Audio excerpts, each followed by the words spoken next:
Welcome to the Wrench Ramble Show with your host, Shawn and Kirk.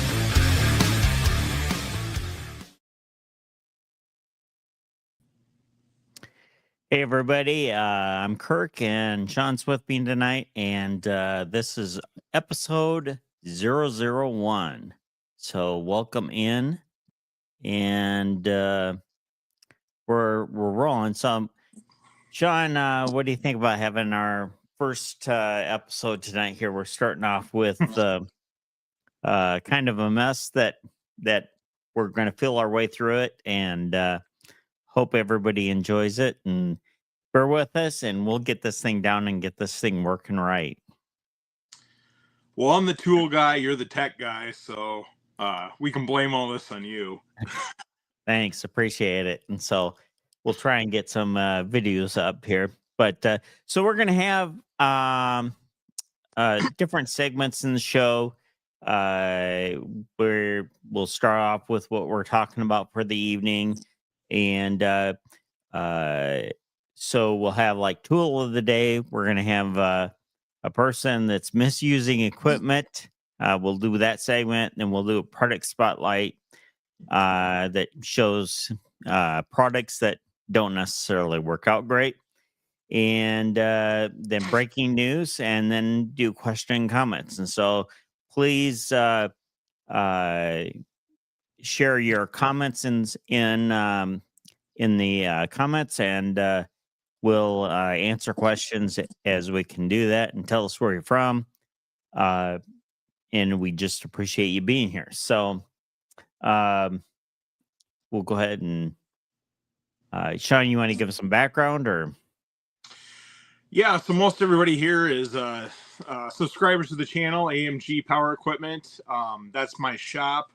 I'm a Stihl and Husqvarna dealer and a small equipment repair shop in Cedar Rapids, Iowa. So started the business about 7 years ago. Before that, I had a lawn and landscape business for almost 2 decades, and winded that down and ended up rolling that into this. And I also got another business, which is a landscape nursery. So I haven't shown you guys a lot of stuff behind the scenes on that, but that's a whole nother full production of what I do with that. I got a tree farm. We spade trees, grow trees, install stuff. So lots of stuff going on behind the scenes, but wanted to expand it a little bit and show you guys a little bit more of what I do day to day. And then I wanted to bring Kirk on. Kirk's got a lot of knowledge, entrepreneur, small business owner. I'll let him get into his background, what he wants to share with you. But, you know, together I thought we'd make a pretty interesting show. Kirk's a gearhead. He loves cars. I love small engines, chainsaws. So I thought the combination would be pretty interesting for you guys. That way we can sort of cover all things gas engines. Yeah, and you know what? Thanks for having me join you, and I appreciate this. And I think this is going to be a fun time to get on and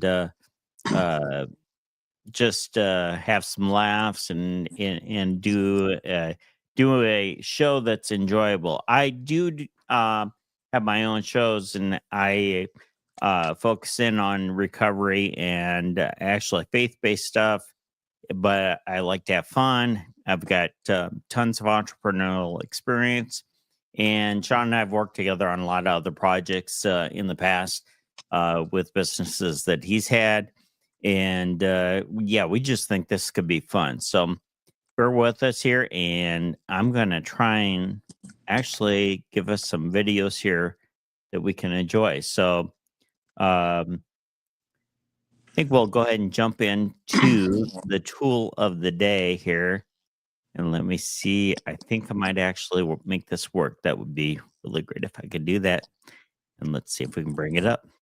And I got it.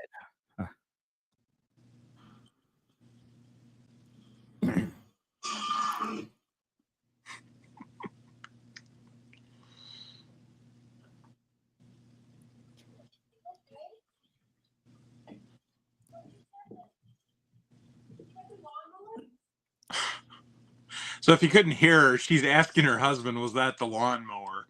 You know what I mean? That's like the first inclination. It's like, did you really drive that into the pool? It's like, you know, a lot of us can relate to that scenario. Not that we would drive a mower into the pool, but it's like, okay, Captain Obvious, yes, I drove the mower into the pool. That would definitely be. I could see myself doing that. I'm obviously have those skills of hitting the wrong button or the pulling the wrong arm and doing that. And actually, I remember when you had me driving plow trucks for you when you had your snow plows, and I was just like super worried about that running into things. And I'm sure there would have been great videos with that too. So Oh my gosh, plowing is one of those businesses where it's super dangerous. It's more dangerous during the day when you got cars out. I mean, everybody's pulling in front of you and just all the traffic, people walking in front of you.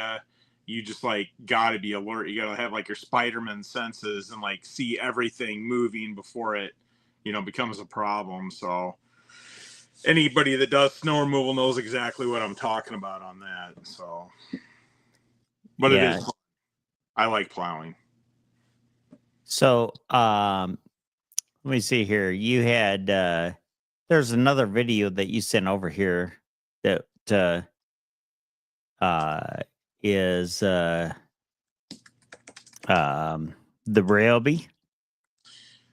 So yeah, on Facebook, I'm a member of a lot of groups, repair groups, arborist groups, stuff like that, because I like to learn from other people that are actually out doing the work with the equipment that I sell. So that way I can see what's popular, what they like, what they don't like about the stuff.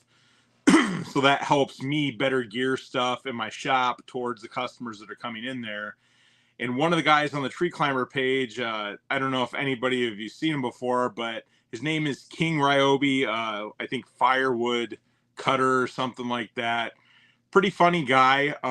He actually posted a music video the other day I thought was hilarious. So I sent it to Kirk and I told him we have to play this on my channel just because it like if you know anything about the tree guys and the arborists, it really like sums up like that profession, but with like a hilarious twist.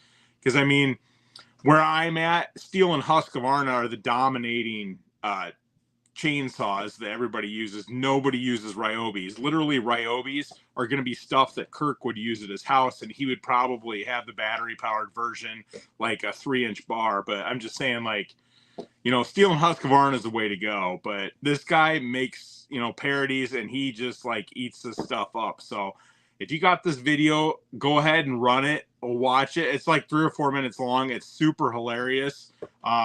But yeah, play it. We can chat afterwards.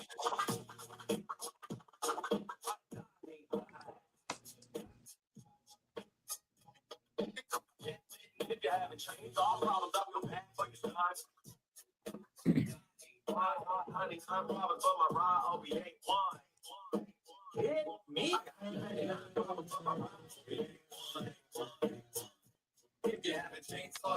feel bad for your son. I got 99 problems, but my rock Obi ain't one. Let's go. The dude's a character. He's so funny. I'm King Ryobi and the climbing maybe. 2 claws on the hip, gas hand, and the bucket steel boys talk trash. I just tell them, suck it, got a skid steer, humming, shit was screaming out back. And my top handle Ryobi keeping all them intact. I sold chords all week, get my stats looking back. While they fuss about mix, I just feel and go hack. You can talk brand loyalty, flex with your name, but your deals pulling teeth while mine cutting like flame. I ain't trying to stunt, ain't flexing for likes. I just limb top dump and get paid by the night. So if you don't like how I get my round, son, I got 99 problems, but my Ryobi ain't. I got 99 problems, but my Ryobi ain't one. If you haven't chainsaw trouble, I feel bad for your son. I got 99 problems, but my Ryobi ain't one. The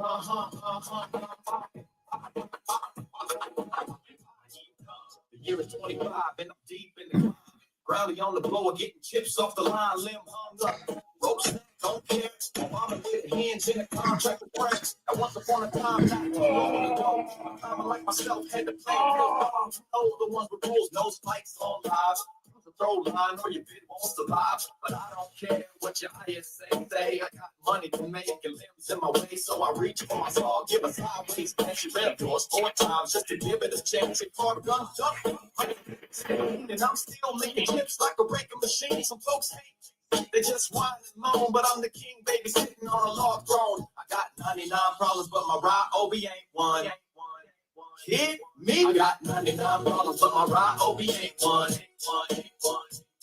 If you're climbing like a rookie, I feel bad for you, son. Problems, but my ride OB ain't one.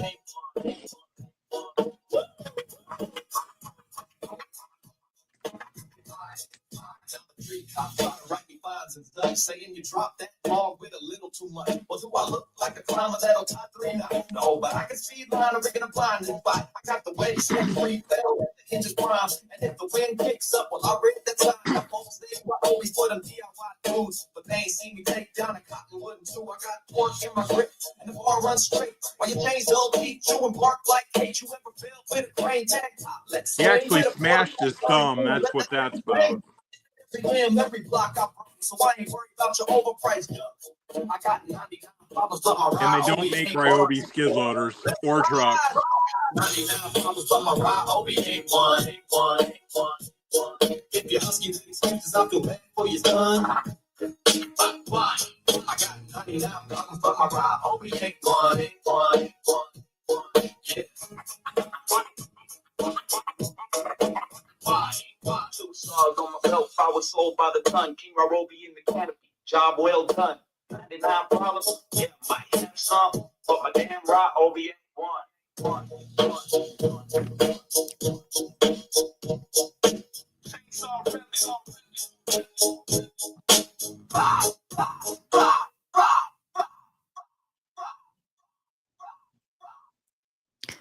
Okay, so just to let everybody know, Shawn will be doing his own video, and we'll be putting that together here within the next couple of weeks. So bringing Hey, I'll that do my for video as long as entertainment you're in the background dancing. Yeah. So, all right. So, So yeah, next? King Ryobi is welcome to come on the show if he wants to explain himself someday. That was a pretty funny video. So, I mean, I didn't even know Ryobi made chainsaws, to be honest with you. I thought they just made like crappy drills that fell apart as soon as you went to use them. Because they're like, there's always this running joke going on, like when somebody's got Ryobi tools. I'll tell you a real fast story here. So we had some crown molding getting done up on our cabinets at the other shop, and my wife went to Thumbtack and hired somebody off there to do it. Okay, Thumbtack is like one of those like amateur sites where it's supposed to be professional people you hire, but it's actually amateurs. The dude showed up with a brand new box and it had a Ryobi miter saw in it. And he went and he started doing the work.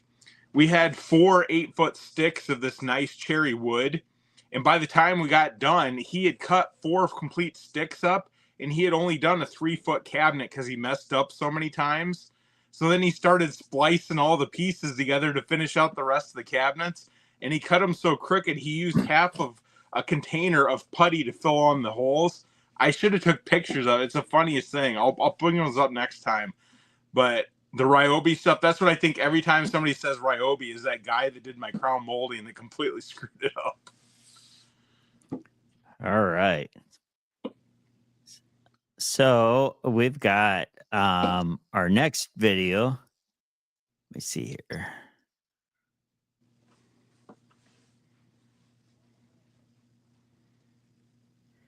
And we've actually, it's our product spotlight here. We'll get on the right one.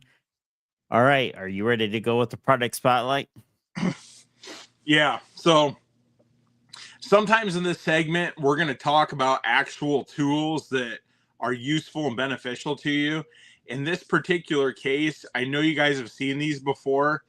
Like, I seriously don't know how anybody would fall for it and think that this would actually work, but you can show the video really quick. Just a moment here. Okay.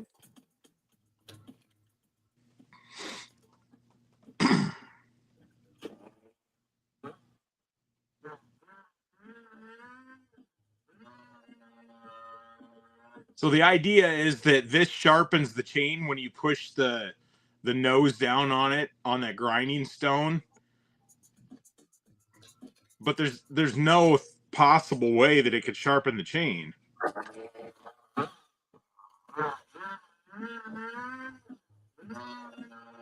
It's just around a grinding stone. Anybody that knows anything about sharpening chains knows you got to get into that gullet and you got to file that out or grind it down. This would just be basically smoothing out the rakers and then the top of the cutting tooth, but it wouldn't actually get down and create a point. So I don't even know what this accomplishes by, seriously. I mean, the thing's a junk, but I'm sure they've sold tons of them. And I see these videos of this stuff pop up all the time because I'm always clicking on chainsaw stuff. And I mean, it's pretty hilarious that somebody would actually think that they made something like that and it would work. That would probably be something that I would buy and try. And Would you really? yeah, well, you know what? How would I know? You know, I definitely need your help on that. So, but yeah. So, did you see? Do you see comments, Sean? There. Yeah, I've been responding Okay. to the comments. I got my kids trolling me now because I told them I was doing our first video, so they're here to make fun of me. Okay. All right. And did you see Jeff Clark's comment there? Yeah. So Jeff is one of my original OG subscribers. He's been here for quite a while. He watches pretty much all my videos. So glad you're here tonight, Jeff. Chris, he hits a lot of my videos too. So glad you're here as well. Anybody else that I missed, I'm glad you guys are here also. But yeah, this is a fun thing that we wanted to do. Bringing you guys some video stuff that I see every day.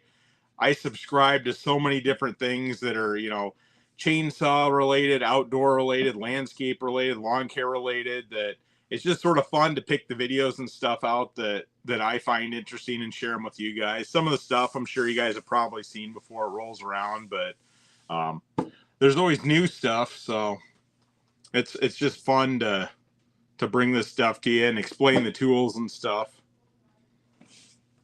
So, what? Do we want to pick up? There's another video that we've got for entertainment here. It's not necessarily a saw video, but oh yeah, the one I just sent you. Yeah, let me see if I can get this one to come in here. And so you guys have seen like the slap contests and stuff. I mean, it's like a side knockoff of Ultimate Fighting for fat guys, and then they take it to another step further, which is basically extreme ear pulling. So you can get this video up. It's the funniest thing. I mean, if you're not qualified to do the slap contest, I guess you join into the ear pulling. I mean, there's a sport for everybody, I guess. Okay, just a moment here. We'll see if I can get this baby up. And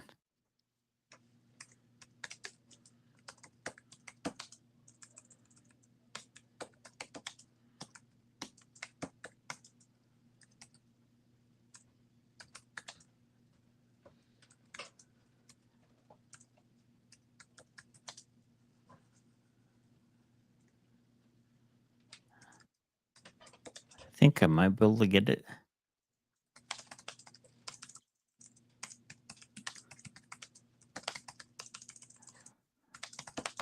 All right, here we go. Sean was just telling me about this, and I thought this was... So they take a big rubber band and they tie it to each other's ears, and then the guys just pull their heads away as, you know, far as they can without snapping the rubber band. And you can see on that guy's ear, man, it is like dark purple. It's like cutting off the circulation in his ear. But it's basically whoever screams uncle or it slides off your ear, you're the loser. So it pays to have elephant ears, I guess. But man, it looks painful. There's no way. I don't know why you'd want to do something like that. That's definitely crazy. I'm just waiting until they like go smash faces. Yeah. So, all right. So, what kind of things are happening in the industry and that would impact everybody? Um, that you think would be good to talk about here? Well, in the power equipment industry, Husqvarna raised their prices this spring. My climbing gear company, basically Cheryl Tree, VSG, tree stuff, all that stuff. A lot of that stuff up probably 30% in the past few months. And then Stihl, of course, first part of July, they jacked their prices up. I would say roughly like 7 to maybe like 15%. I saw one of their battery powered riding mowers. I think it went up $5,000. So it's pretty insane what some of the prices are. Chainsaws, I mean, like for your Pro Series, probably like 70 to maybe like 120, 150 bucks. Some of those saws went up. And that's a huge price increase. I mean, back from 2000 or 2001, my retail price on the shelf, what I was selling it for back then, is cheaper than what I can buy it for today. So that just shows a progression over the last few years, how bad we're getting beat up on the prices. And I mean, it's a struggle because you got all your landscapers, your tree guys, those guys are coming into the shop and having to buy this stuff. And they're like, holy cow, I can't believe how expensive this stuff is. So then they kick the tires and, they can't decide if they want to put down the money to buy it or buy a used one or fix what they have. And I've been doing a ton more stuff with trade-ins because people are, trading in something that, doesn't fit their needs. It might not be as good anymore. And they want something newer, a bigger model. And then I take those units, I completely go through them and I refurbish them and then I resell them. And then guys that can afford the new that come into the shop, then they can buy those used pieces of equipment, still get some really nice stuff. Because obviously, like I said, I go through them and make sure it's 100%. So if something's broke or missing, I fix it and I inspect it. And, I just took in 6 saws on Friday. So I got some 026 saws. I got a 441. I got a 362. All that stuff was really nice trade-ins, and I started cleaning them up, ordering parts, so I should have those ready first part of next week. But yeah, prices are definitely an issue in this industry, and they're never going to go down, and they're never going to get cheaper than what they are now. So if you want to buy it now, I guess. Hey, Chris is asking if you have a TS-910i. I haven't had any interest in those. So the biggest one that I've sold, I saw like the 800s when they had those. Nobody's coming this year asking for a 900. Most what I sell in the shop is going to be the 420s or the 500s for the concrete saws. I mean, I got mostly landscapers, concrete guys. The only guys that are buying like the 800s or the 900 series are like my mechanical contractors or the cities, and none of those guys have wanted one this year. So probably I'll get some eventually when somebody wants it, but that's not something I'm going to stock on the shelf. That's a lot of money to be sitting around and not sell. I mean, on the chainsaw side of things, the 881 saw, the biggest one they make, I stock that as a normal stock item because I sell 6 or 8 of those a year usually, so I can afford to have it sit on the shelf. And I see a question here, 500. Yeah, the 500i is fuel injected. 500i, believe it or not, even with that price point, that is my number one selling saw in the shop. So more than like a 170 saw, a 250 saw, a 271, I sell more 500i's than anything else. I mean, if you've seen my videos, I've got stacks of them sitting in the shop there. God, I can't even think how many that I've sold over the years. I've sold a lot of them. I love selling that saw just because they're such a good saw. Everybody's super happy with them. I never have them come in for issues. The only time I ever see them in the shop is when somebody runs them over with a piece of equipment or runs straight gas in them. But those are beautiful saws. If you don't have one, I would highly recommend getting it. Not just because I sell them, but I would personally get one of those if I needed a saw that big. That would be my go-to saw.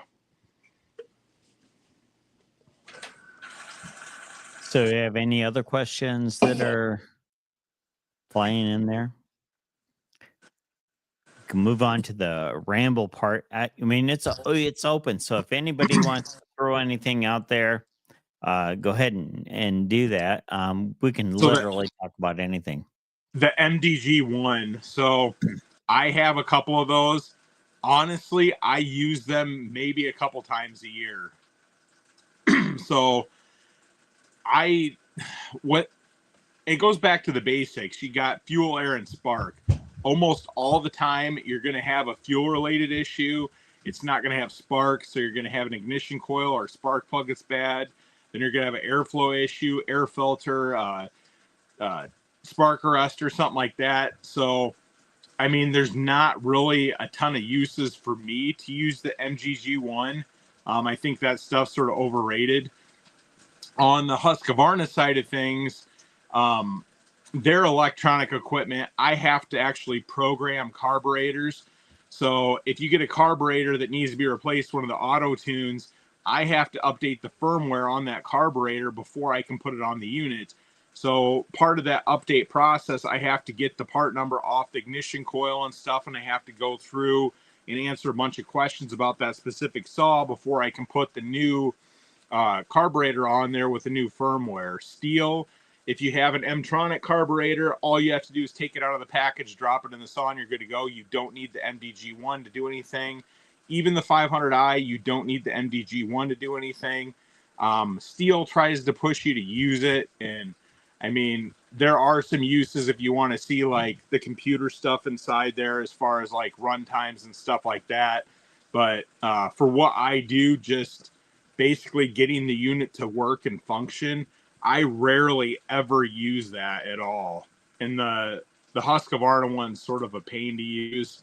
I haven't had very good luck with their software when I've gone to use it. So I try to avoid using that if I don't have to. I'm still, old school. Let's just figure out what's wrong with it ourselves instead of hooking it up to a computer. So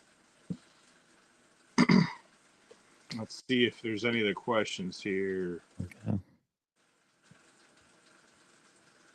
So Jeff, yeah, I stock a whole bunch of bars. I have everything from a 4-inch GTA handsaw bar up to a 41-inch 881 bar in stock. I have all the chains. I have all the combinations. I have all the new stuff for like the mid-range stuff, farm and ranch. So the 050 gauge 325 chain, the old 063 325 chain. I don't stock 058 stuff on Husqvarna. I think it's just a really stupid gauge. I don't know why Husqvarna does it, but 050 and 063 are what I stock for everything. And then I try to go 050 on most everything that I can, just because that's what's really popular around here. And you're not really going to notice any difference running the two. I mean, it's more of an old wives' tale. But if I blindfolded somebody and had them run, they couldn't tell you if it's a 050 or an 063 gauge. I mean, they couldn't. So how many people are using the battery powered chainsaws? And I know I don't have a lot of experience with chainsaws, and you set me up with one, and I actually went out and used it in my yard, and that was turned out to be a pretty fantastic tool. Do you want to talk about that? Yeah, and then Chris, I see, 043. I have 043 stuff for the top handles for like the 170 saws. I have the 404 for the 881. But yeah, I stock all that stuff too. But like most of my mid-range stuff is going to be 050. So like your 362, 400, 500, 462, all those saws. So as far as battery-powered stuff goes, I do not sell any of that to my commercial people. They are just not interested. I sell maybe 10% of my sales as battery powered stuff to homeowners and consumers. The first couple years, battery was really slow for me. I really didn't sell much of anything. But the homeowners have really started to shift towards that the past few years. a lot of older people get it because they don't have to pull the recoils. They don't have to worry about mixing the gas or, you know, having spark plugs or carburetor issues. And then the younger generation, to be quite honest with you, a lot of them are not gearheads. They just want to be able to push a button and go. So that's very convenient for them. You can pretty much hand a trimmer to anybody and they can push a button and trim with it. But yeah, I mean, the battery powered stuff, you just have to get the piece of equipment to match your expectations. Like the MSA 300 saw, that's going to have the same torque as a gas powered 271 Farm Boss. So if you're looking for a big saw, that would be a good way to go. But the biggest thing with battery is you have your upfront costs. So the saw alone, MSA 300 is like $900 some dollars. That's just the saw. If you get the 500 batteries, I think those are $500 or better for one battery. And then if you get the speed charger, you're getting close to another $200. So I mean, you know, you're $1,600, $1,700 just for one battery, one charger, and a saw. That's an awful lot of money when you can get a 271 for, you know, $550, $600. You could almost get 3 of those saws for the same price. So that's a real hard sell financially for a business. Got it. Benson Okay. wants me to tell how good he is at putting chainsaws together. He actually is really good. So my boy, he's 13 now, but we had a derecho in town, and if you don't know what that is, look it up. But it's basically an inland hurricane where we had 140 mile an hour wind gusts sustained for almost an hour, and it completely destroyed 60% of our tree canopy across Iowa. And so our little shop for Stihl, we sold, I think we had the second highest volume in the Midwest region for almost 2 months for selling chainsaws. I was getting them every day, pallet after pallet after pallet, and box after box of chains. And we never had a chance to put them on the shelf. If you would have looked at our shelf, it looked like we were like in the last couple of days going out of business because we sold through everything, all our bar oil, our gas, chaps, just everything. But Benson, he would help put the stuff together, and he got really good. It was funny because you would have adults that wouldn't even know how to mount a chain on a bar and put it on a chainsaw. And here we got this 8-year-old kid whipping this stuff together and cranking them out. I mean, it was pretty impressive. And he's a hard worker, and he learned a lot in the chainsaw shop. He learned how to do service on them, and you know, just sitting there watching me for days on end. And we didn't have power for almost 2 weeks. So what else are you gonna do? You know, sit down in Dad's shop and help him put chainsaws together. So that's what we did. That was an interesting time. By the way, Benson, I just put a question in there for you in the chat. So are you going to answer? Why did the chainsaw break up with the axes? Oh, geez. Is this a dad joke? It is a dad joke. No, he doesn't like dad jokes. You know what he tells me now? They tell me I'm 29 out of 30 on my dad jokes. That means I got 29 that didn't hit out of 30. All right. Well, should we tell Benson what the answer is? It needed more spark. He doesn't know. It needed more spark. It needed more spark? Yep. Wow. Yep. Who says that? Kirk said it, so blame him. That wasn't my joke, so you can't use that as one of the 29. All right. BC Outdoors, what are your thoughts on the Stihl zero turn mowers? I did not become a Stihl mower dealer.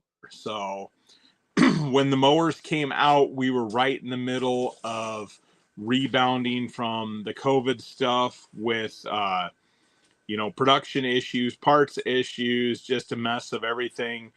And Stihl wanted us to buy, I think it was like 5 or 6 mowers at a time that we had to commit to. And we had to get them through Wells Fargo Finance instead of going through Stihl. And the whole situation was just complicated and not very appetizing to me. So I stayed away from it. I don't think they're bad mowers. They actually are Ferris mowers. If you guys are familiar with Ferris mowers, they're basically an orange version of a Ferris mower. Now, Stihl has put certain designs inside those mowers that Ferris manufactures for them to meet what they want on the unit, so they are different, but you're going to notice some features that are the same. The nice thing, if you're a dealer on the Stihl side of the mowers, Stihl will actually help you with the engines. So normally, if you're a mower dealer like Husqvarna, when I sell Husqvarna mowers, they will not stand behind the engines. You have to work directly with whoever the engine manufacturer is for parts or warranty work and stuff like that. But on the Stihl side of things, Stihl, you can actually call Stihl tech support and they will work through that stuff. I think it's the Briggs engines are the only ones, or no, Kawasaki was the only ones that you had to work directly with Kawasaki, but the Briggs and the Kohler, you could work with Stihl tech support. So that was nice. I've seen the mowers. I've demoed the mowers before. They're good mowers, but you know, when I had my landscape business, to be honest with you, I ran Exmark stuff, and I'm favored Exmark. I still run an Exmark mower for my property, and I know Toro has Exmark now, but back in the day, when I ran stuff, it probably dates me a little bit. Exmark was Exmark. Toro didn't own Exmark, and Exmark had the best mowers out there. So that's who I would go with if I was getting a mower, and I'm a Stihl dealer. But I mean, they're nice mowers, don't get me wrong. So what do we got for other questions here? Oh, Benson, yeah. I don't know if he's an up-and-coming shop owner, Jeff. He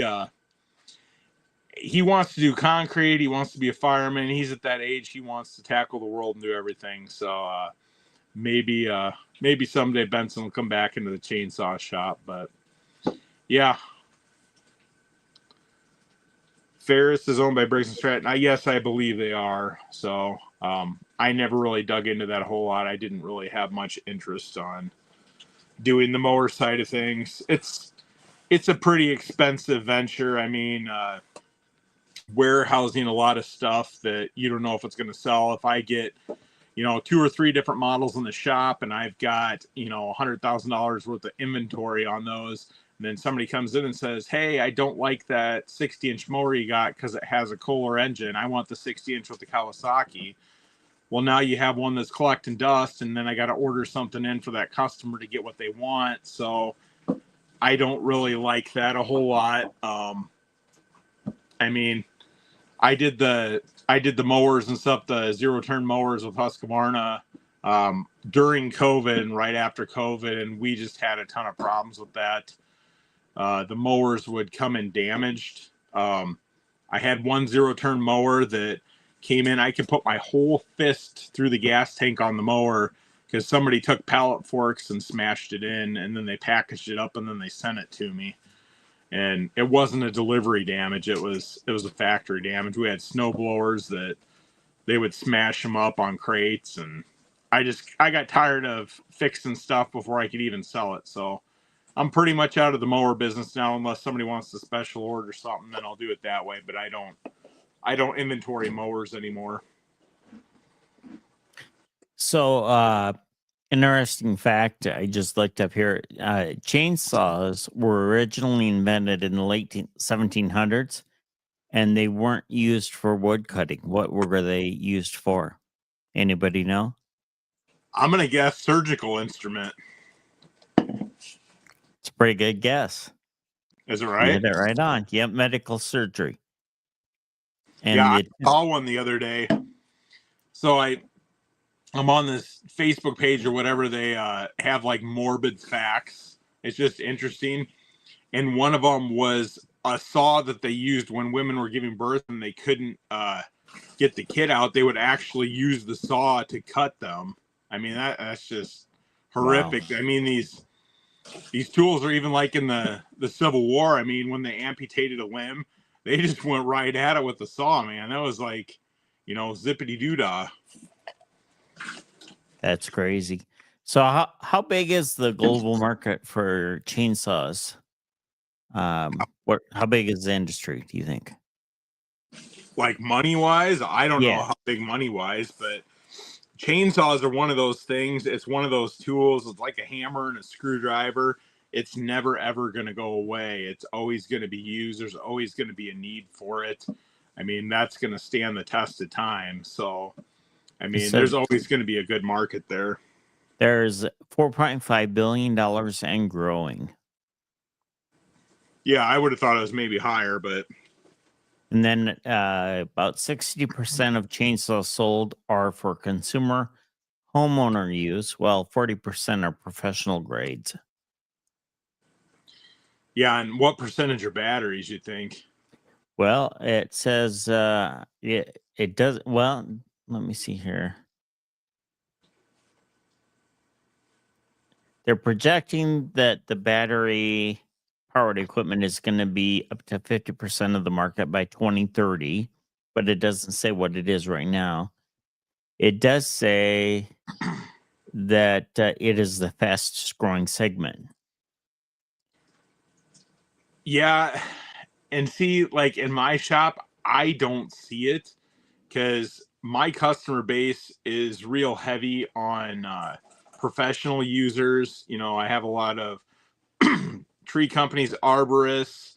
I do a lot of work for the city arborists, fire departments, just everybody that is pretty much professional. And then I've got your, you know, homeowner consumers that use it for, you know, firewood and stuff like that. But as far as batteries go, I mean, most of my battery sales are to, you know, older guys that just aren't physically able to run their gas stuff anymore, or people that are really, really amateur that probably don't know how to mix their gasoline, so they buy a battery. I mean, during the Durate show, you wouldn't believe how many people came into the shop. Like, seriously, they had the bar oil in the gas hole, and they had the gas in the bar oil hole. They had their chain on backwards, and they had their chain brake on, and they were running their saw. I mean, that's just like, that was like common. Like every other person that came in had a messed up saw, something like that. It was scary, and these people are cutting up trees and taking them off houses and stuff, and they can't even get the gas in the right hole. So what's the longest chainsaw that you've sold or had in your shop? The 881 with the 59-inch bar. So 59-inch bar, once you get that long, you can't really tension that up. I mean, you can get it as tight as you want, but as soon as you start cutting with that, that bar flexes so much. And I mean, the chain ends up flying off a lot of times. You really got to know what you're doing with that. But yeah, 59 is as big as I've ever ordered and sold. So it says here, Guinness Book of World Records, longest chainsaw is 22 feet that's usable. Built by a guy in Oregon. Like an actual chainsaw power head, or like a It machine? says just as longest usable chainsaw is 22 feet long, built by a guy in Oregon. And then it says it can actually cut through logs. Well, I would assume it would be able to if it's a chainsaw, right? Yeah, I don't even know what you would do with that, to be honest with you, because back in the day when they were cutting these big sequoia trees down, when these guys were hand sawing them, I mean, you saw how massive those trees were. It's like, I don't know why you'd cut something that big down, because just think of how hard it would be to manage that and move it around. You'd have to chunk it out, and I mean, it just wouldn't make much sense. But I guess to each their own. So Echo chainsaws. Echo's not really a thing where I'm from. I mean, they're at Home Depot and stuff like that, but there's not really an Echo dealer around where that's like a popular brand. You don't see any of the lawn companies in town running Echo stuff. I mean, it's not a knock against Echo. It's just there isn't really a market where I'm at for Echo stuff. I mean, a lot of this stuff is territorial too. I sell Husqvarna, and I sell probably, you know, 15 or 20 to 1 Stihl to Husqvarna, because Husqvarna just really isn't that big where I'm from either. And the only reason I carry it is because the big box stores sell those, and then I have the parts. I'm the service dealer for their stuff in the county I'm in. But yeah, I don't move a ton of their product, just not because it's not good product. I just, there's not a demand for it. Stihl is a dominator. Yeah, nobody ever reads the owner's manual. Yeah. Most people don't. I mean, I'm guilty of that too, but there is information that you guys should know about that. People ask like the break-in periods of chainsaws. If you look at like the consumer models on the gas powered on the Stihl books anyway, they'll say like a break-in period's like 4 tanks of gas. But once you go up to a Pro Series saw, like a 500i, there's no break-in period. And I talked to Stihl tech support. I've talked to my territory manager. I've asked them all these questions. And basically it comes down to the saws are machined so perfectly. The saws are ready to go right out of the box. Just let them rip. The only reason there's a break-in period for some of the saws is because they figure on the lower end saws, the person running those is not very skilled. So they should probably take it easy and get accustomed to running the piece of equipment before they start cutting down a big tree. So that's why there's a break-in period listed, not because the saw really needs the break-in period, but because the end user really needs to learn how to use the equipment and get familiar with it.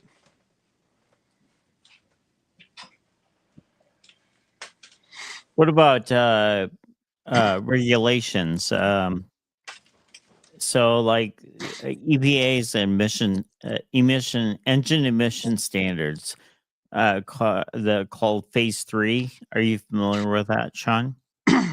No, EPA is sort of like a swear word in like the power equipment industry. I mean, you know, chainsaws, on the chainsaw side of things, people port their saws and they do modifications for the saws. So don't really care too much what the EPA has to say about stuff. I mean, obviously the manufacturers have to, or they would be shut down. But yeah, I don't think anybody that is in this industry that uses the products really cares what the EPA says about any of that stuff. So just the way it is.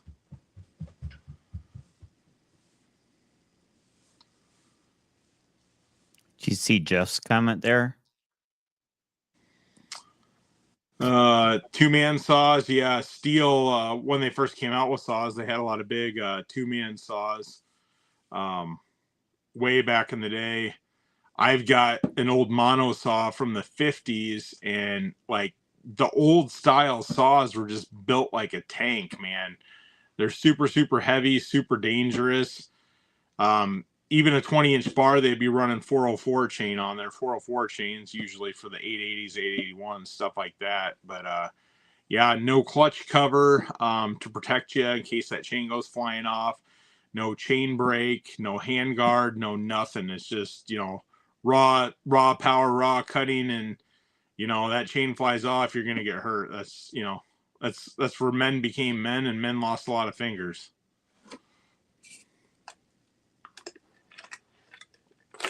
Are there any chainsaws that are collectibles? Oh yeah. I mean, honestly, saws from like the 50s and 60s, a lot of the designs, they were pretty cool saws. So in Iowa, there's actually in Makokata a company called Clinton Manufacturing, and they made some really cool saws. I got one of them. I'm working on restoring that.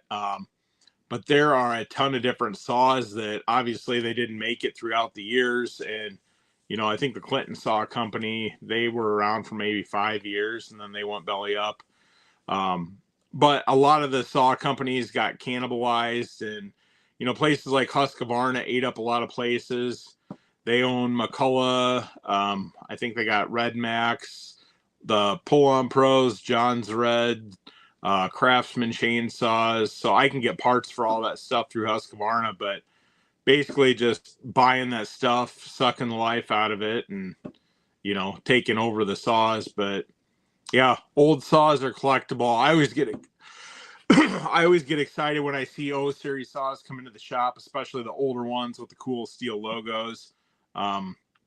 They're just fun to look at and see the engineering that went into that stuff back in the day. You know, better belt saws, heavier duty, heavier saws, but interesting nonetheless.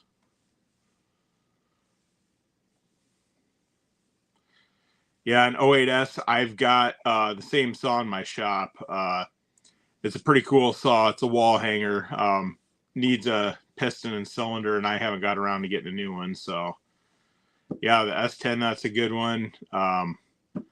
I've got quite a few different ones up there. I got some of the old top handle saws. I think the 015, I did a 011. I got the 08S, trying to think what I got up there. I think a really old 036. It's like one of the first generation ones, not like the 80s model, like the 70s model where everything's all metal, metal shrouds. So I've got quite a few up there. They're pretty cool. So should we talk about some of the ideas that we had about for the show and see what people think about having a Can We Fix It series in the show? And you want to talk about that, Shawn, or? Yeah, we're thinking about doing something where maybe once a month we pick a random name out of people that submit saw stories to us. If you had a saw from grandpa, or saw handed down from dad or something like that wasn't working, you could send it into the shop and I could get it working for you, and then we'd send it back to you fully functioning and working condition, and then do like some stories with that. That was one idea that we were kicking around, just sort of like a restoration type thing. I mean, older saws, there's only so many parts that you can get for some of the really old saws. Usually I get stuff off of eBay. You can get some new old stock there. Sometimes I can get them from other dealers if they still have parts. Stihl sometimes has parts. If it's something really common, I guess they'll get. But yeah, I thought it would be interesting, especially like Stihl and Husqvarna, where I have access to parts diagrams and knowledge. Restoring stuff like that. Some of the other brands are just really hard to get parts for, especially if the saws aren't around. But I mean, yeah, if I can get stuff going, I thought it'd be a cool concept to do like a restoration where it'd be a project somebody else wouldn't want to tackle.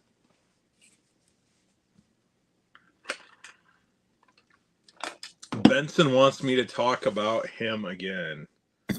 He can drive a skid loader. Yes, he can drive a skid loader. The first time I had him in the skid loader, honestly, he's probably like 1 or 2 sitting on my lap running a skid loader. So Benson has been driving a skid loader since he was old enough to walk. I mean, yeah, it's good raising your kids up with that, especially, when we had the shop and the farm and stuff.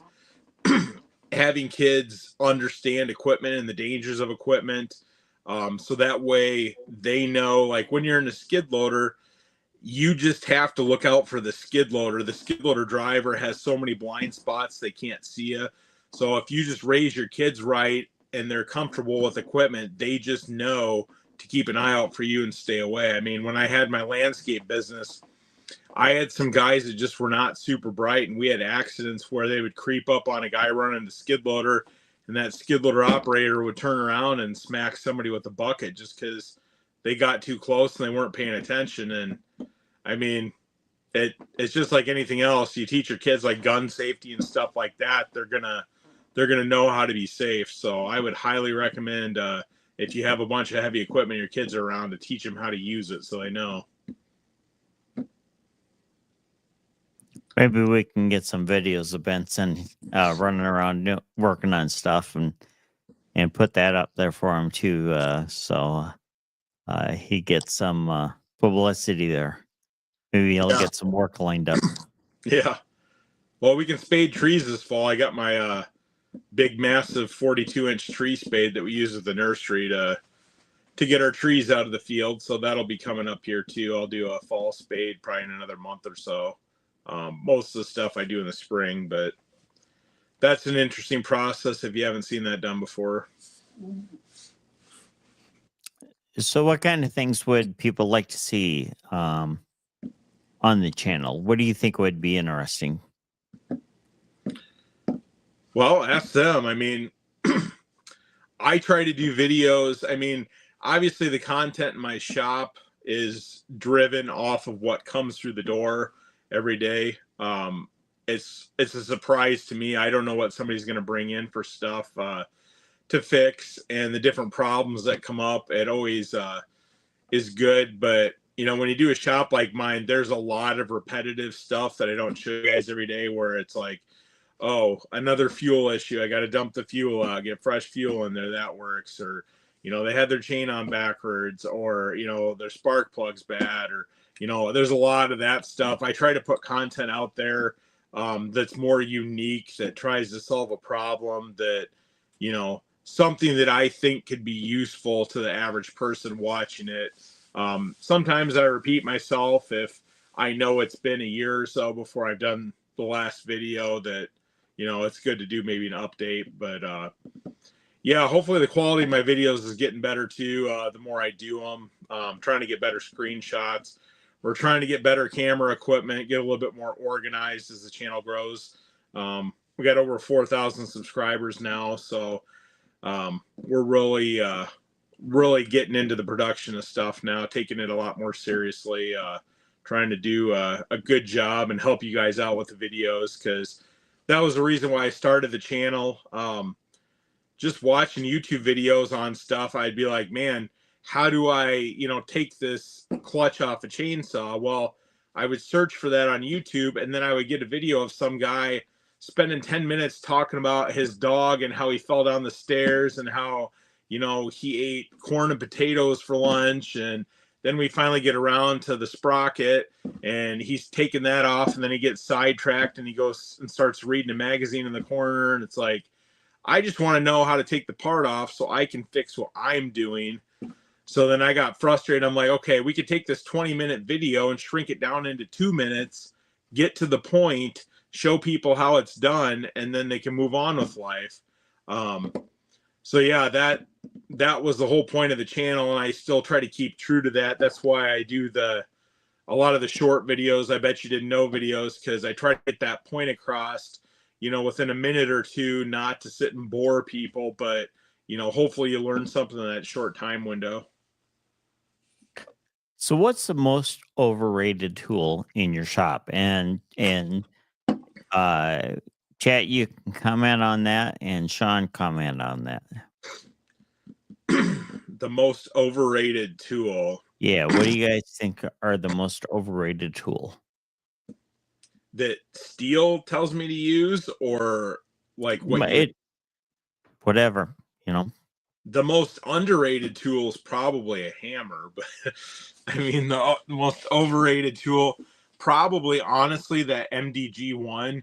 I don't really ever use stuff like that. I mean, the thing cost me like $1,000 to buy it, and man, I've probably used it a dozen times since I've had it. It's just, you don't need that to fix stuff. I mean, they're trying to make stuff more complicated than it needs to be, but stuff I use every day is like an inline spark tester, my Zap 4. I use my fishing hook to get my fuel filters off, my fuel line tool to take the fuel lines off, clutch spring pullers I use all the time, my piston stops, my impact, I use that all the time, the 8mm tool to take the nuts off the carburetors. That's a tool that I use literally multiple times a day. A scrunch, I mean, I don't use a socket, I use a scrunch to take off my spark plugs. I constantly do it because usually when the chainsaw's on the bench, I'm taking the bar nuts off, I'm adjusting the chain, and if I'm taking the spark plug off, it all fits, so I can just pop that and be done. But yeah, I really have everything down that is organized in my drawer. Maybe I'll do a video next week and show you guys how I have everything laid out. I've got it really efficient. The longer I've been doing this, I got some custom tables that I had made a few years ago, so I could work on like the pole pruners and stuff, get them all up on the table. But there's a lot of specialty tools I have to have. I don't use them all the time, and it's just because I don't have that specific repair. But even like a pressure vacuum tester, that's something that I test that stuff when I need to, when it gets down to that point where I need to check and see if there's a leak. But that tool might sit in my shop for a week or two and I might not use that because I didn't have that issue come up. But it doesn't mean that's not an important tool and it's, overrated. It's, something you need to have, but you use it when you need it, I guess. Yeah, did you see Jeff Clark here? He says, your videos are really getting good. All the dump fuel. How do you dispose of your gas? And he says he runs it through his old gas through the truck. So if you've watched my videos, gas is the number one issue that comes through my shop. So people have bad gas. They can't grasp the concept if they have half a tank of bad gas and they pour new gas in it, that their tank is still bad gas.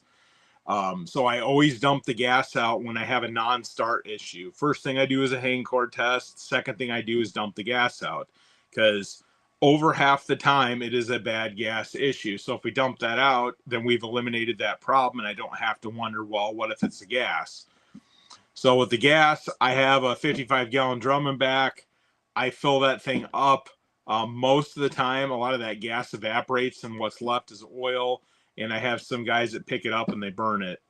Usually I go through a 55-gallon drum maybe every couple years. I mean, a lot of that stuff evaporates off and it's just oil left in the drum. So I don't really have to dispose of it any other way. It just pretty much sits at the shop. But I do go through a lot of gas at the shop. And I mean, obviously I have a shop charge that I allocate towards repairs, so that way it covers the gas and stuff I put in the machines and, the miscellaneous stuff, my gloves and the carb cleaner and, the rags and shop stuff that I use. But gas, it's definitely worth dumping that out if you're having a non-start issue.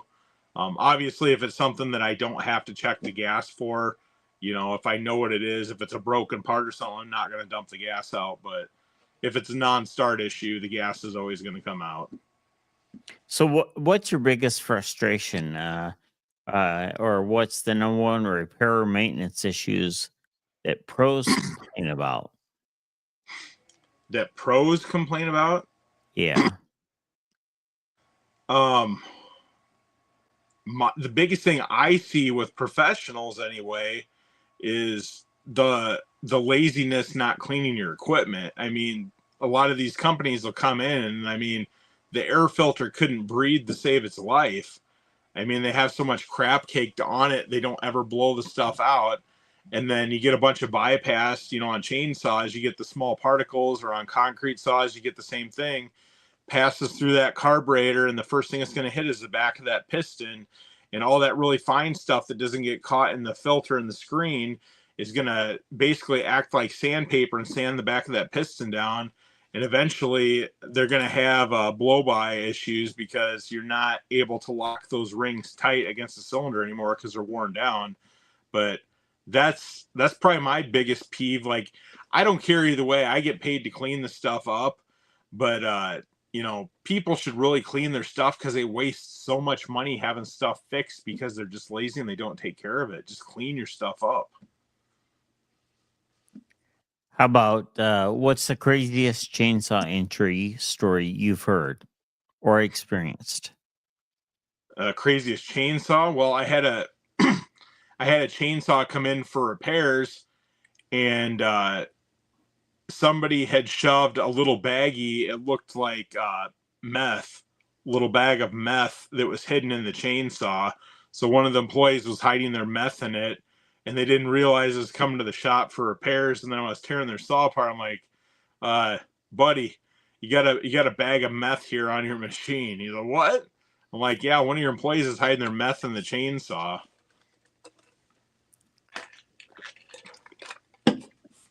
That So yeah, would be beat that. all right. So, so what do you think? I know, Shawn, you're a very highly organized guy. Everything's in place and in the right place. And then yet I remember back when you had guys working for you the shop wasn't so organized. And so you have organization versus chaos. Is a spotless shop really more productive, or do you messy shops just mean more creativity? In my world, in my shop, the more organized you are, the more time you save, which means you're more efficient. And if you look at like Henry Ford and his model of mass production, the way I have my shop laid out, from my table to my small parts to my tools, I have everything flow really evenly.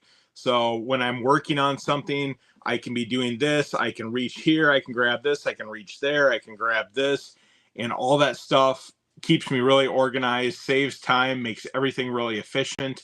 If you have a big mess, you don't know where your parts are, you don't know where your tools are. The last mechanic I had in the shop was a complete disaster. He didn't even empty garbage cans. So, I mean, people that come into the shop, customers that walk in the back, I mean, this isn't me patting me on the back. It's just, you know, they can't believe how clean it is. One of the doctors that actually comes into the shop, he's like, man, your tables look like, you know, the surgical room. He's like, you're wiping your tools down when you're done with them. When the table's done, you're cleaning it, getting ready for the next patient. I'm like, yeah, I mean, I take care of this stuff. I want my shop to be clean and look good. But, you know, if somebody's spending a bunch of money, I have one of the highest labor rates in town. You know, I'm 110 bucks an hour to do shop work. You know, people expect a certain level of quality, and, you know, they come back there, they see my shop, they know that I'm very, very efficient. So I'm not going to burn up a whole bunch of their money and time, you know, searching for a part, searching for a tool, you know, rolling their nice piece of equipment around in grease and grime. I mean, that's just me. Everybody's got their way of doing things, and I understand. I've seen, you know, people over the years. I used to take stuff too that had really dirty shops. They're really good at what they did, but I mean, you'd be like, hey, do you have this part? And they'd be thumbing through box after box after box of crap, and they couldn't remember where it is. I have all my parts organized. I know right where everything's at. And I mean, it just makes life a lot easier, a lot less stressful, especially when I go to order stuff. You know, when I'm out of something, I know that I'm out of something. So that way when I do my ordering, I can always make sure I have my parts back in stock. It just makes everything really efficient. So, how many chainsaws are too many? Are you a chainsaw? Do you see a lot of chainsaw hoarders? Oh, a lot of my older guys, I mean, they like to collect chainsaws, and you know, they'll tell me stories of all their chainsaw kids. They'll have 15 or 20 different chainsaws at home, and I've got a couple guys that have been really good to me over the years. They've had some saws that don't work that they bring in and let me clean up and make wall hangers. So I've got a nice McCullough for one of the guys. I've got a nice steel top handle saw and a John's Red saw. I've got quite a few that have been donated to me. And that's special to me that the customers care enough about me to want me to have something to display it. So um, it's it's a fun business to be in, to have that connection with customers. I mean, chainsaws, you know, nobody's like, hey, look at my trimmer, and they bring the trimmer. I mean, that's chainsaws are a different breed. I mean, chainsaws are special. Nobody wants to hand down grandpa's string trimmer or his leaf blower. I mean, they want to hand down the chainsaw.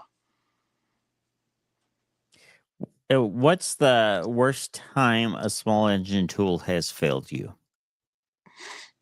A small engine tool. Piston stops. I mean, the plastic piston stops, yeah, you can use rope in there. But piston stops, sometimes when you're trying to take a clutch off, those stupid things will break off inside the top of the piston. And then, I mean, if you shake it right, you can get it to fall back out the hole, but you might have to spend 5 minutes shaking it till you get it to fall right out that hole. Otherwise, you got to take the top, the cylinder off to be able to get that part back out, and that becomes a royal pain. A lot of work. So, Yeah. All right. How about a cheap tool or a do-it-yourself trick that saved you hours of work? my favorite tool that I have that I got was a Stihl circlip tool. So, if you're unfamiliar with that is, on the piston. There's circlips on the side that hold in the wrist pin, and those circlips on the Stihl side of things, they don't have a little hook that you can grab onto with needle nose pliers, so it's just a C. So you're having to take needle nose pliers. This circlip is the size of a dime or smaller, and it's really thin metal, and you got to try to get it in this little tiny groove, and it's got to compress at the same time, and those stupid things will get bent or they'll go flying. And if you don't have them in there right, when you go to run the saw, they'll pop out, they'll score the piston, and it'll be trashed. So Stihl has this circlip tool. It's a specialty tool. It's got a magnet on one end. I've made videos before, so if you're interested, go back and check my videos about this.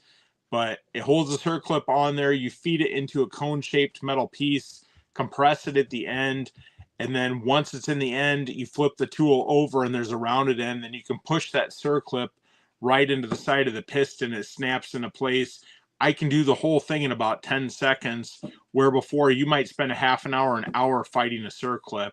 And I mean, that's a very efficient tool. They're only like $30.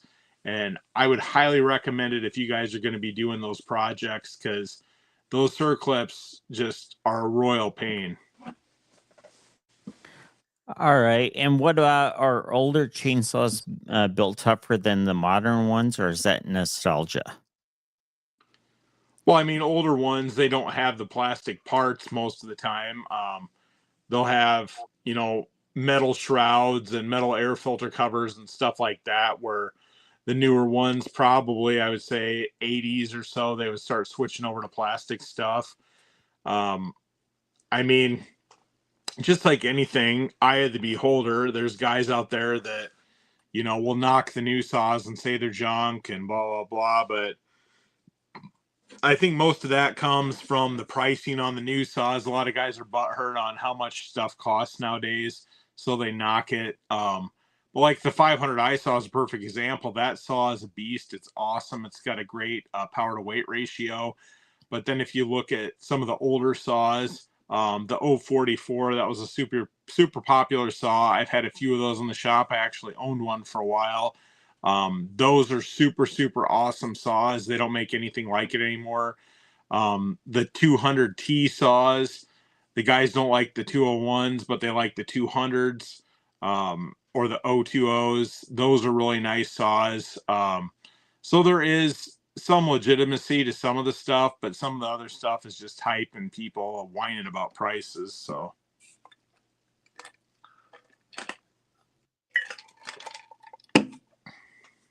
And it seems like, what about the climate impact? I know we had the derecho, and when we had the derecho, it's crazy because of the number of trees that we lost in our area, and I mean, if y'all would have been in our community when that derecho rolled through, literally, I was like 2 blocks away from my house, and I didn't even know how close I was because I couldn't see street signs. I didn't know the houses because there were so many trees down, and you were able to just kind of drive through.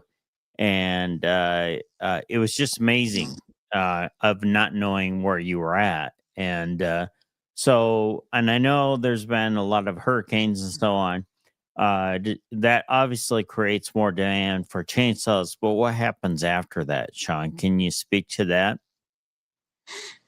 well, derecho, of course, everybody and their brother went out and bought a chainsaw, because we had such a situation where it wasn't like a tornado that touches down. You got this little pocket that's got a lot of damage.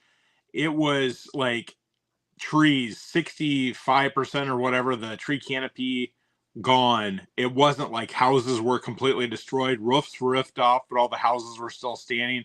So it was like devastation like a tornado, but with the trees just laying all over the place. And you couldn't get anywhere. I mean, you literally couldn't drive on any single road that had trees. Power lines were all down. Like, it was a complete disaster. So you couldn't get enough tree companies to get this stuff cleaned up. We had so many people coming from out of town, ambulance chasers, I guess. They're charging, $20,000, $30,000 to take a tree off a house. So these homeowners, they were stuck in a situation where they're like, crap, I can't even get in my driveway. I can't get out of my driveway. I can't do this. I can't do that. Everybody was just buying a chainsaw. So the community all went out and every single person bought a chainsaw. So that hurt us for a few years because, I mean, nobody needed to buy a chainsaw. My tree guys, they made a ton of money off of the derecho. So the first year or so, they were spending lots of money buying all the equipment, whatever. It was great. But then probably, 2022, 23, those years really dried up for chainsaw sales because nobody needed new equipment. Now we're starting to see some of that stuff cycle through, especially with the arborists and professional cutters. They bought saws in 2020, 5 years old. When you run them all the time and you beat them up and you run them really hard, 5 years is a long time to run a piece of equipment. So now they're starting to buy more stuff. So it does impact in certain areas where there's a lot of devastation. It can really hurt how sales fluctuate. There can be a quick increase, but then it can be a big swing the other way and a huge decrease in sales as well. What's the economic impact right now with inflation? Are people fixing old equipment or instead of buying new, or what's happening? Yeah, I mean, I'm getting a lot more. It's like turd equipment. So like curve shaft trimmer, like a 38 model, 45 model. Those things are just not worth fixing up. I mean, if you need a carburetor and you need a service kit or whatever, you got 40 some dollars for a carburetor, you got your service kits, another 20 some dollars. You got my shop fees, you got my labor, you're well over $100 just fixing that part up, let alone anything else. And then if they need a new trimmer head on there, and something else, then you're getting close to what the thing costs brand new. So is it worth fixing up and, spending half of what it is brand new? I mean, most used equipment retains maybe half of its value if it's in decent running shape. So you got to weigh what is it worth fixing up. The only thing that I would really encourage people to fix up, obviously concrete saws, chainsaws, stuff like that. But, your entry level equipment, a BG50 blower, if it's got a scored piston, obviously that's a throwaway. A 38 trimmer, stuff like that. You bust the shaft, you need a carburetor, that's a throwaway. So people really need to, figure out if it's worth fixing or not. I try to do that in the shop. I made a video, what was it, last year, that we had a older, I can't remember what it was, like a 036 saw or something. The saw was pretty beat up. It needed a new piston, needed a new cylinder. The carburetor was bad. It needed a bunch of other stuff on there. And I started adding up the price of all that stuff. And I told the customer, hey, this is where we're at with the money. Do you really want this saw fixed or you just need a chainsaw? He's like, well, that's a lot of saw for me. I'll take a smaller saw. So let's say about a 250 or something like that. Well, for what it would have cost to fix that other saw up, he was able to get a saw that fit his needs and it was brand new. And I got beat up pretty bad over that video. A lot of guys were like, oh, you're screwing them. You're a salesman. You're trying to rip them off. And it's like, dude, I don't care either way because honestly, I make more money in the shop doing service work, selling parts than I do selling new stuff.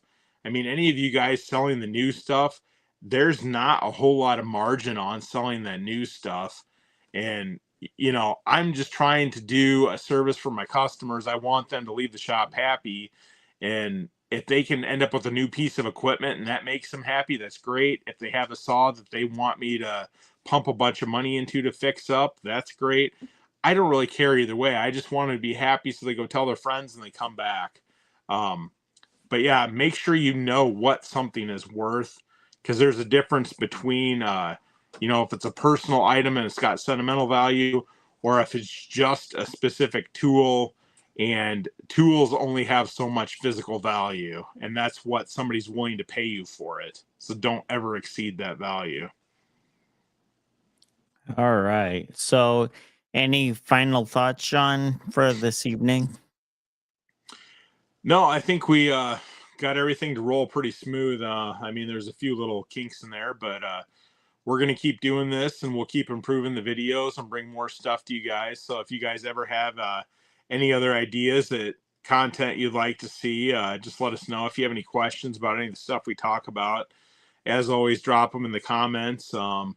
If you have any complaints, you can reach it Kirk at AMG. I'm just kidding. Nobody's going to complain, of course. Everybody loves me. Yeah, there we go. All right.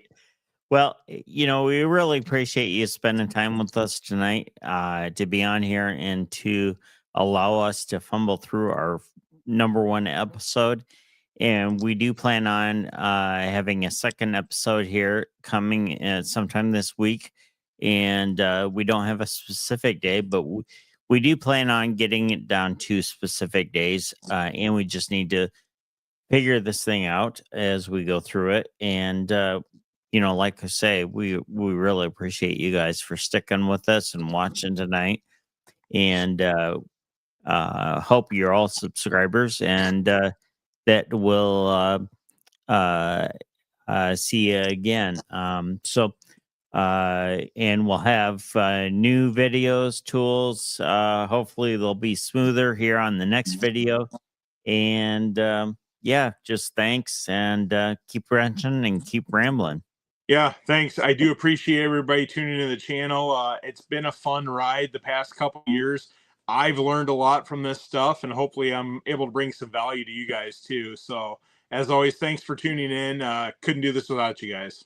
Thanks, Chris. Thanks, BC Outdoors, and Jeff, thanks, got you in Jeff. there And I don't know, did we get everybody else there? But yeah, just thank Benson. you. Thanks, Benson.